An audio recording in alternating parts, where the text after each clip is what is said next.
This one is your 14 principle of management, chapter first का third question है हमारा, और ये भी बहुत इंपॉर्टेंट क्वेश्चन है। कभी कभी लकीली 8 मार्क्स के लिए शायद 99% ये नहीं आता 8 मार्क्स के लिए बोर्ड एग्ज़ाम में, लेकिन अगर हो सकता है आपका लक अच्छा हो तो आ भी सकता है। बट ये 5 मार्क्स के लिए पूछते हैं और क्वेश्चन आएगा right any 5 principal of management. 4 marks के लिए भी आ सकता है, 7 मार्क्स के लिए भी आ सकता है। ओके, तो आप जो है ये 14 प्रिंसिपल आपको सारे पॉइंट्स लर्न करने हैं। Division of work, authority and responsibility, discipline, unity of command, remuneration, initiative, centralisation, stability of tenure, equity, unity of direction, scalar chain, spirit de corps, subordination of individual interest to general interest, order. अब इसका explanation देखेंगे हम लोग। 14 principle of management given by Henri Fayol. 14 principle of management किसने बताया है? Henri Fayol. देखिए आपको किस टाइप से क्वेश्चन आ सकते हैं, या तो explain the 14 principle of management listed by Henri Fayol, जो कि अभी तक शायद ही आया हो, कभी आया नहीं है, या फिर आएगा explain any 5 principle of Henry Fayol, जो कि मैंने अभी बताया आपको। इस तरह से क्वेश्चन आते ही हैं, वेरी इंपॉर्टेंट क्वेश्चन है ये। Explain any 5 principle of Henry Fayol, तो आपको 5 लिखा तो आप 6 7 भी कर सकते हो, डिपेंड अपॉन यू। या फिर explain Henry Fayol's administrative theory of management. आपको क्वेश्चन समझना होगा, हेनरी फ्योल का क्वेश्चन आया है मतलब 14 प्रिंसिपल आपको लिखना है। ये नहीं कि मैम उसमें तो 14 प्रिंसिपल लिखा ही नहीं था, मैं कैसे लिख के आता। प्रिंसिपल तो उसमें वर्ड ही नहीं दिया था। थर्ड क्वेश्चन में देखो कहीं भी प्रिंसिपल वर्ड नहीं दिया है, बट क्वेश्चन है explain Henry Fayol's administrative theory of management, जो जुलाई 22 में आया था।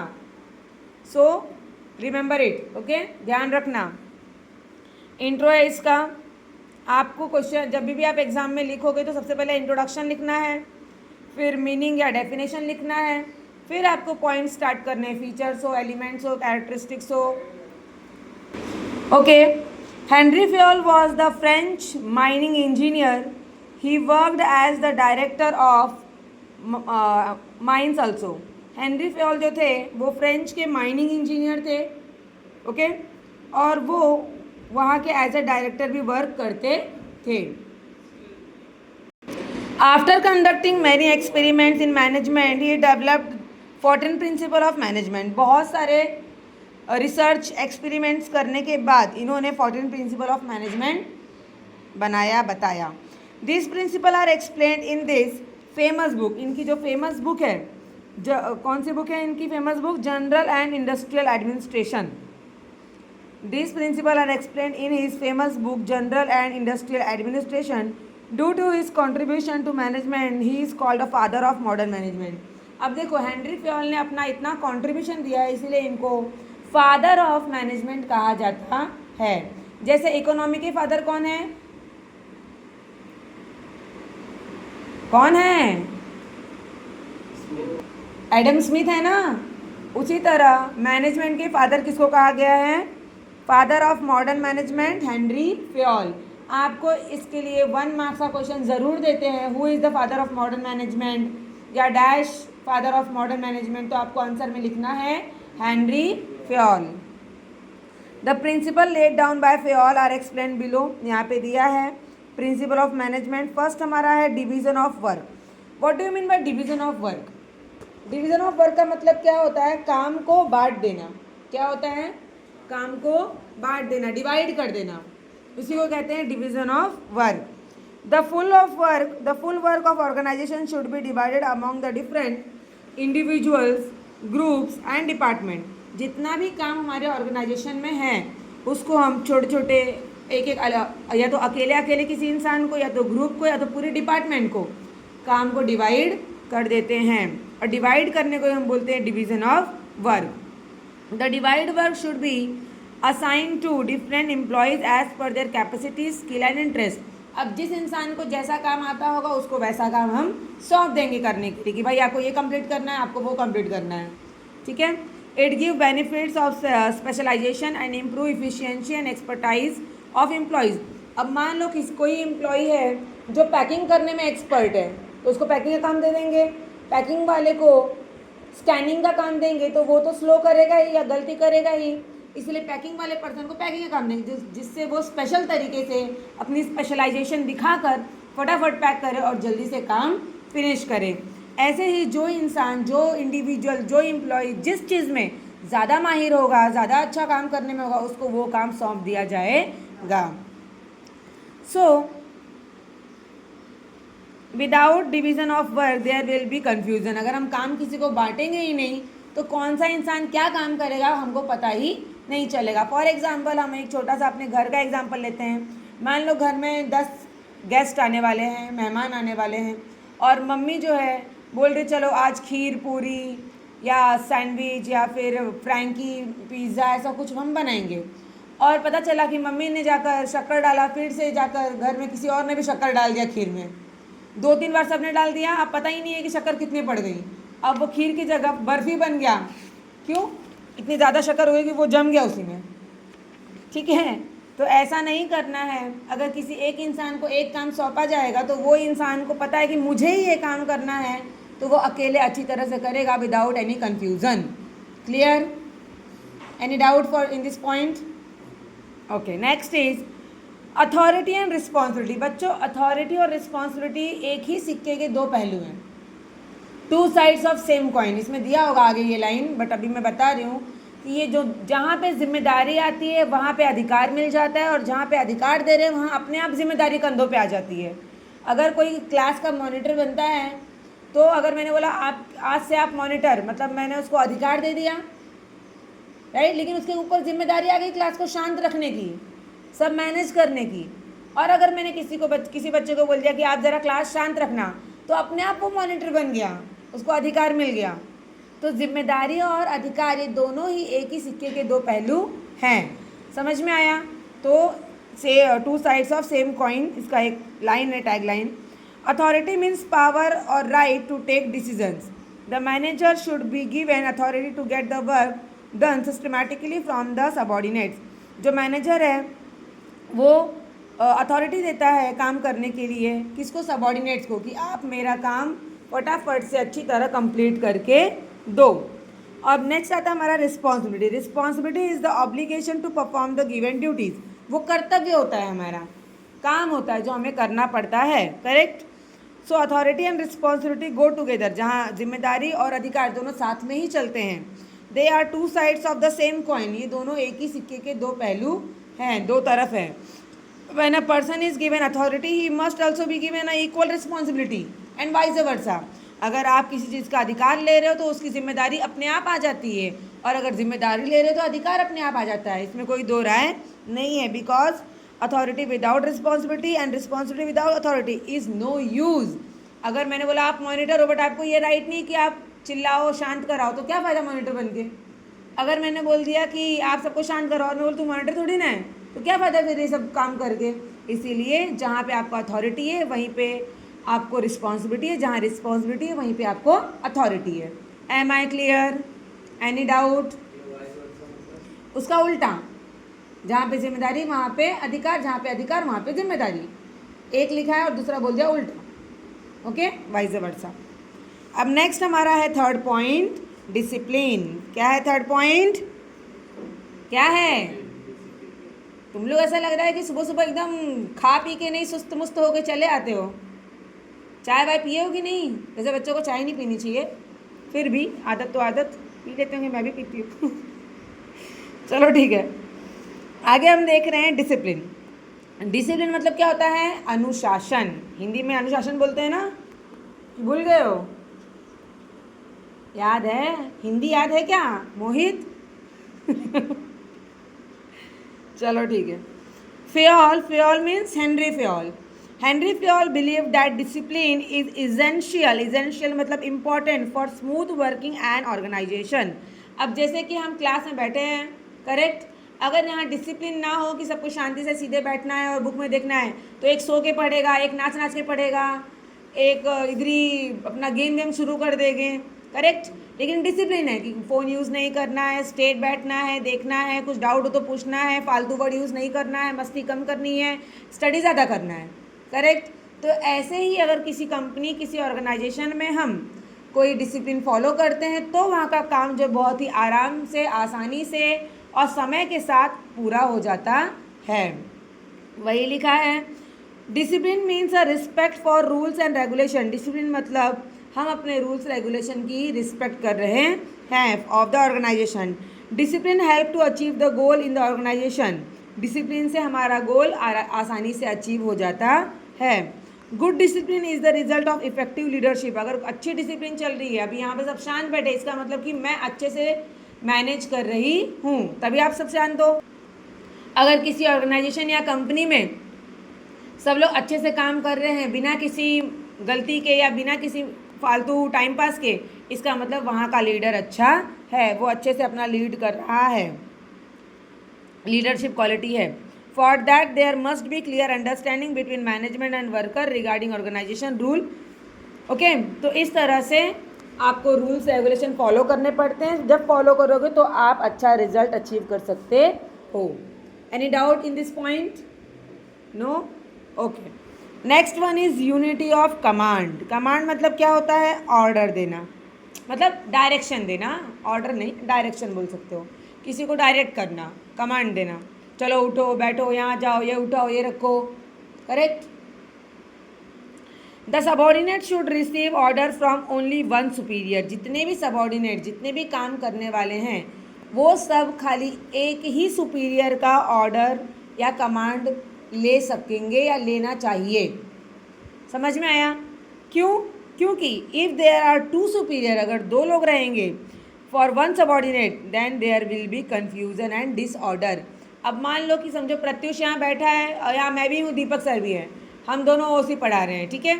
और मैंने बोला कि चलो ओसी का थर्ड क्वेश्चन पढ़ते हैं, लर्न करके सुनाओ, और दीपक सर बोले फिफ्थ लर्न करके सुनाओ। फिर प्रत्युष कन्फ्यूज कि मैं थर्ड लर्न करूँ या फिफ्थ लर्न करूँ, सेम टाइम पे दो काम कैसे करूँगा, या सेम चीज़ दो तरीके से कैसे करूँगा।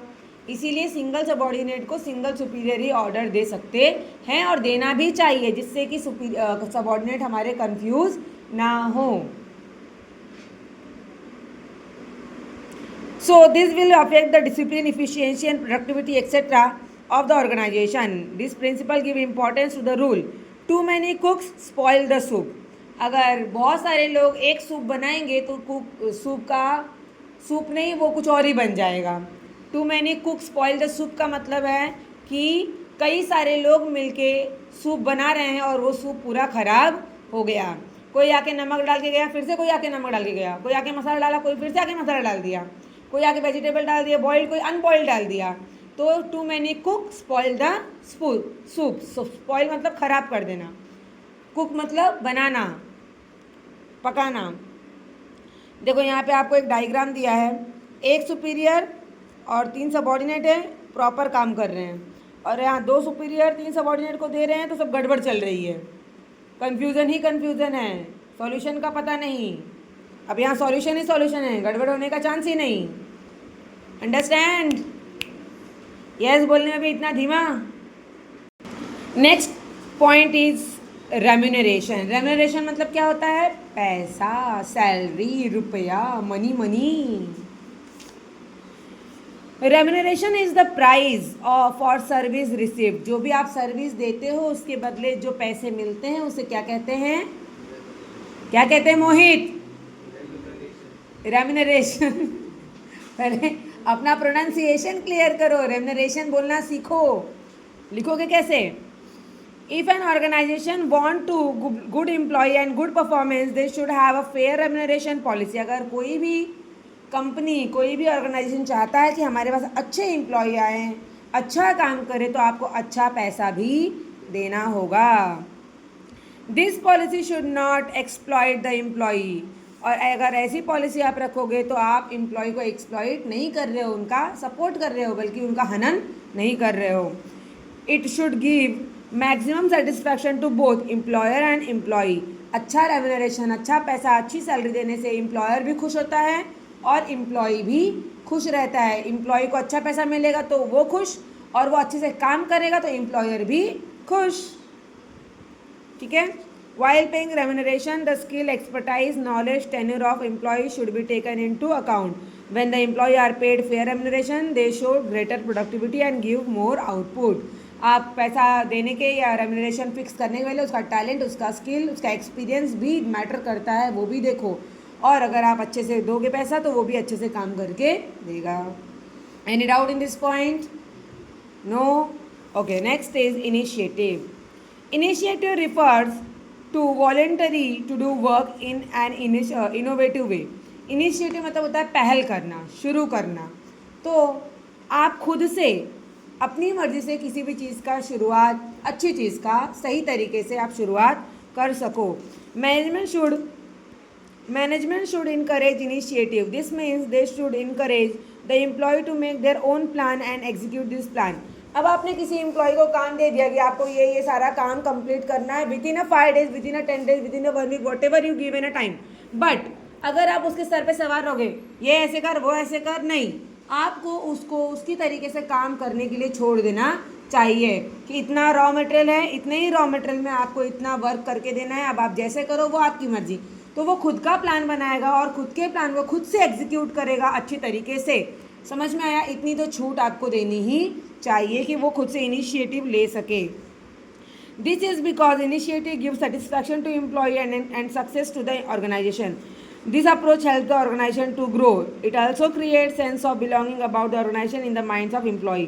इससे क्या होता है कि हमारे एम्प्लॉयज़ को एक सेटिस्फैक्शन रहता है कि हमें भी कुछ अधिकार है, हमें भी कुछ जिम्मेदारी दी गई है, राइट्स हैं कि हम अपने हिसाब से कोई डिसीजन ले सकते हैं. Am I clear? Okay, next point is centralisation. In centralization the authority is concentrated in a few hands. यहाँ पे जो जिम्मेदारी है वो कुछ हाथों में ही सौंपी गई होती है. In decentralisation the authority is distributed to all level of the management. देखो, सेंट्रलाइजेशन मतलब होता है केंद्रीकरण और डिसेंट्रलाइजेशन मतलब होता है विकेंद्रीकरण. जो केंद्रीकरण होता है वहाँ पे कुछ ही मुख्य होते हैं, इम्पॉर्टेंट होते हैं, या कुछ ही मेन लोग होते हैं जिनके हाथों में रिस्पॉन्सिबिलिटी दी होती है, जैसे CEO या बोर्ड ऑफ डायरेक्टर्स जो होते हैं वो लोग. लेकिन डिसेंट्रलाइजेशन लेवल पे हर डिपार्टमेंट, हर लोगों को अपनी अपनी जिम्मेदारियां बांट दी गई होती हैं. So this is centralisation. In centralisation हो गया.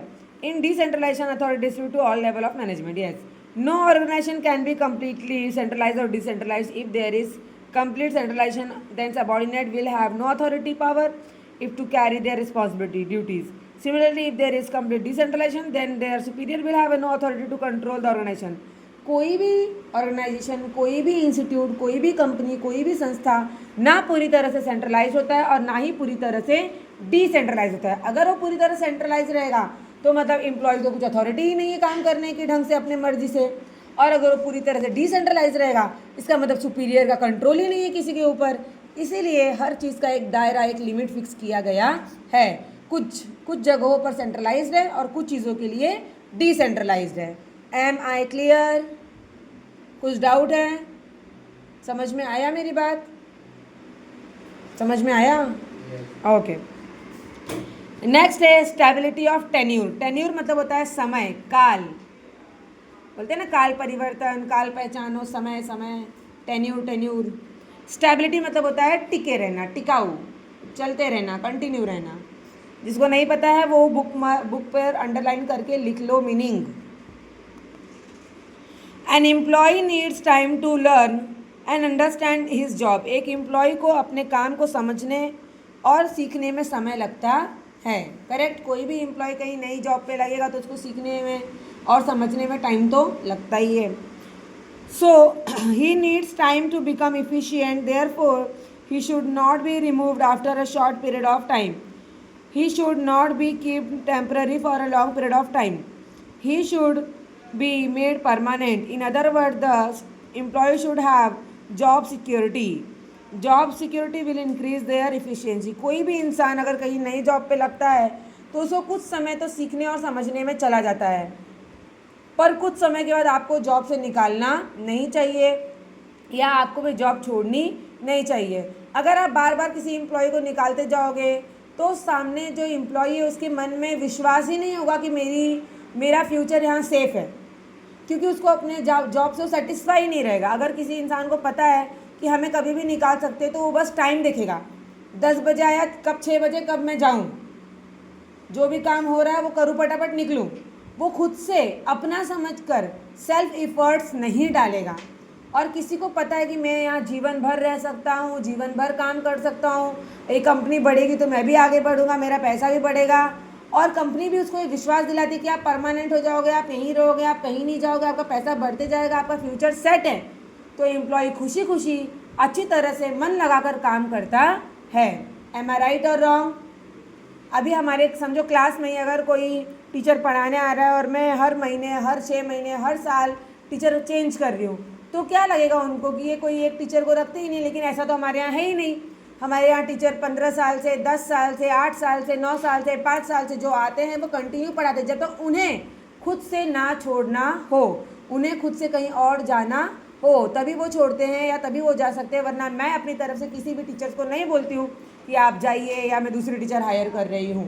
अगर आप अच्छा टीच कर रहे हो बच्चों को समझ में आ रहा है, बच्चे सेटिस्फाई हैं, तो टीचर्स को भी मैं आराम से रहो, कोई टेंशन नहीं है। क्या फ़ायदा टीचर चेंज करके, क्योंकि ओल्ड इज़ गोल्ड, बच्चे हो या टीचर, दोनों ही इंपॉर्टेंट है मेरे लिए, करेक्ट। अब नेक्स्ट हमारा है इक्विटी। इक्विटी मतलब क्या होता है? इक्वल, एक जैसा, करेक्ट। अंडरस्टूड और नॉट? आ रहा है समझ? मोहित सो रहा है क्या? पानी पी। जागो मोहन प्यारे, मोहित प्यारे, मोहन तो नहीं, मोहित प्यारे। ओके, नेक्स्ट हमारा है equity. Equity means equality in treatment of the employees. Equality, जैसे मैंने ना इक्वल, इक्वालिटी, समानता। आप सारे एम्प्लॉयज़ को आपको सेम ट्रीट करना चाहिए। अगर कंपनी में सब एम्प्लॉय सेम टाइम से आए हैं, सेम उनका पोजीशन है, तो सैलरी भी आपको सेम देनी चाहिए, भले ही डिपार्टमेंट अलग हो। अगर अलग अलग डिपार्टमेंट के अलग अलग मैनेजर होते हैं तो एक मैनेजर की कम सैलरी, एक मैनेजर की ज़्यादा सैलरी, ऐसा आप नहीं कर सकते हो। काम तो सभी मैनेजर सेम कर रहे हैं, सभी मेहनत कर रहे हैं, तो आपको सैलरी भी सेम देनी चाहिए। अगर उनका स्किल, उनका एफर्ट्स सब कुछ सेम है तो। It relate to justice and kindness. अगर देखा जाए तो इसको न्याय और दयालु, मतलब बोलते हैं ना, काइंडनेस दिखाते हैं, अपनी अच्छाई। Manager should be kind and fair to their subordinates. Manager को अपने सबॉर्डिनेट्स मतलब एम्प्लॉय के साथ हमेशा फेयर और काइंड मतलब अच्छे से व्यवहार करना चाहिए, और सच मतलब इक्वल रहना चाहिए, फेयर रहना चाहिए, किसी को ज़्यादा किसी को कम नहीं। There should not be any discrimination. Discrimination मतलब भेदभाव नहीं करना चाहिए between the employees. Okay, example है the employee working on the same level but in different department should paid the same wages. अगर सेम लेवल पे काम कर रहे हैं तो आपको सेम वेजेस मतलब सेम पैसे भी देने चाहिए। Am I clear? Any doubt? No? Okay, next है हमारा unity of direction. Unity of direction मतलब वन हेड वन प्लान। एक ही प्लान है और एक ही हेड है, सबको वही फॉलो करना है, इसीलिए कहा गया unity of direction. Relate activity group of activities having same objective. सारी जितने भी एम्प्लॉई है सबका एक ही उद्देश्य, एक ही लक्ष्य होता है, एक ही चीज़ को सब पाना चाहते हैं, तो एक साथ मिलजुल कर काम करना चाहिए। Scalar chain. स्कैलर चेन मतलब यहाँ देखो लिखा है गैंग प्लान मतलब bridge. Usually in the organisation there is a particular system of communication. It is through the manager will inform about decision, departmental head inform, supervisor inform, foreman will inform worker। ये एक bridge है कि जो manager हैं, manager decision लेते हैं, फिर वो मैनेजर अपना इन्फॉर्म करते हैं डिपार्टमेंट के हेड को, डिपार्टमेंट हेड इन्फॉर्म करता है सुपरवाइज़र को, सुपरवाइज़र इन्फॉर्म करता है फॉरमैन को, और फॉरमैन इन्फॉर्म करता है वर्कर को। फिर वर्कर में कुछ प्रॉब्लम हुई तो वर्कर इन्फॉर्म करेगा फॉरमैन को, फॉरमैन इन्फॉर्म करेगा सुपरवाइजर को, सुपरवाइजर इन्फॉर्म करेगा डिपार्टमेंटल हेड को, और डिपार्टमेंटल हेड इन्फॉर्म करेगा मैनेजर को। ये जो ब्रिज है यहाँ पे, इसी को कहते हैं गैंग प्लान। जो भी डिसीजन लिया जाएगा वो ऊपर से नीचे तक बताया जाएगा, और जो भी प्रॉब्लम हुई वो नीचे से ऊपर तक बताई जाएगी। Am I clear? Okay, next is spirit de corps मतलब यूनिटी इज स्ट्रेंथ, एकता में बल। बचपन से सुना है आपने, स्टोरी भी सुनी है। तो इस प्रिंसिपल के हिसाब से मैनेजमेंट एक ग्रुप एक्टिविटी है और सभी को मिलजुल कर काम करना चाहिए। According to this principle unity is strength. Management is a group activity, human resource is great asset of the organisation. जो भी इंसान वहाँ काम करते हैं कहीं भी किसी भी कंपनी में, वो उसके लिए असेट होते हैं। करेक्ट। अगर अच्छे पर्सन है, स्किल्स एम्प्लॉय हैं, तो skill employee, good employee is a asset of the company. Okay, next हमारा subordination of individual interest to general interest. In an organisation there are two types of interest, individual interest of the employee and the general interest of the organization। दो तरह के सोच विचार रहते हैं, एक अपना खुद का और एक ऑर्गेनाइजेशन का। किसी एक का विचार हम पूरी ऑर्गेनाइजेशन पे थोप नहीं सकते हैं, या किसी सबका विचार किसी एक पे थोप नहीं सकते हैं। The individual interest should be given secondary less importance while the general interest should be given a primary most importance. अगर समझो आपका समझो मैनेजर ने कोई डिसीजन लिया और उसने सबको बता दिया, तो सबको वही मानना पड़ेगा। आप अकेले बोलो मैं नहीं करूँगा तो चलेगा क्या? नहीं। क्यों? क्योंकि सबके लिए वही सही है जो मैनेजर बोल रहा है, तो आपकी अकेले की सोच लेकर कोई नहीं चलेगा। And the last is given order. According to this principle people and material should be in the right place at the right time. इंसान और सामान मतलब रॉ मटेरियल और एम्प्लॉयज़ दोनों को सही समय पर सही जगह पे प्रेजेंट होना चाहिए। It means there must be a proper arrangement of material, it must have a right place. Similarly there must be a proper placement of personnel, personnel मतलब एम्प्लॉय। सही रॉ मटेरियल को आप सही जगह तक पहुंचाओ सही समय पर, और सही इंसान को हायर करो सही काम के लिए। They must be appointed to right work at the right place. This principle emphasise proper utilisation of physical and human resources. मतलब सामान और इंसान दोनों का अच्छी तरह से सही जगह पर सही समय पर यूज़ करना, इसी को बोलते हैं बेस्ट यूटिलाइजेशन ऑफ रिसोर्सेज। तो ये हमारा 14 प्रिंसिपल ऑफ मैनेजमेंट फिनिश होता है। Am I clear everyone? Good.